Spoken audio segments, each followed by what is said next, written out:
साबिक वफाकी वज़ीर इसहाक डार की रिहाइशगाह को अगरचे हुकूमत पनाहगाह का दर्जा दे चुकी है और महकमा सोशल वेलफेयर, जो कि मेरे पीछे आपको ये बोर्ड भी नज़र आ रहा होगा कि महकमा सोशल वेलफेयर और बैतुल माल ने इसे टेक ओवर भी कर लिया है, लेकिन अभी तक ये पनाहगाह फ़ाल नहीं हो सकी, जिसके बारे में लाहौर महकमा सोशल वेलफेयर के आला हुकाम का ये कहना था कि अभी यहाँ पर रेनोवेशन और दीगर सामान पहुँचाने का मरहला बाकी है और जो सामान आज शाम तक या कल शाम तक पहुँचा दिया जाएगा। तो उम्मीद ये की जा रही है कि अगर ये पनाहगाह जो कि लाहौर की छठी पनाहगाह होगी बेघर अफराद के लिए और एक ऐसे शख्स की रिहाइशगाह होगी जो कि पाकिस्तान के अंदर ताकतवर तरीन आदमी गिना जाता था, इस वक्त उसकी रिहाइशगाह जो कि 4 कनाल और 17 मरले पर मुहित है, उसे लाहौर की छठी पनाहगाह करार दे के यहाँ पर बेघर अफराद को ठहराया जाएगा। इससे पहले 28 जनवरी को जब यहाँ पर बाकायदा तौर पर इसी रिहाइशगाह जो कि ज़िली हुकूमत लाहौर ने कन्फिस्केट की हुई थी नैब के अहकामात पर, जब उसकी बोली का अमल शुरू हुआ तो इसहाक डार के जो इसहाक डार का स्टाफ है उसने इस बोली को इस्लामाबाद हाई कोर्ट में चैलेंज कर दिया,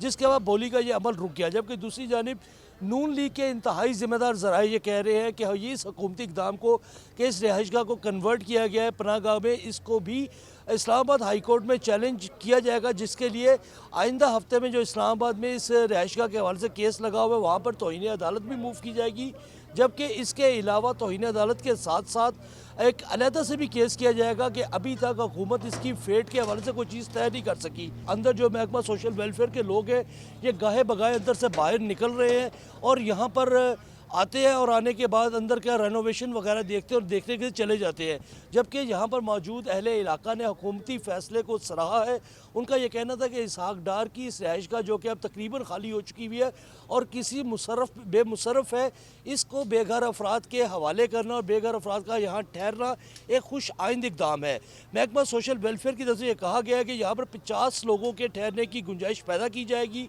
जिसमें 30 मर्द होंगे और 20 औरतें होंगी।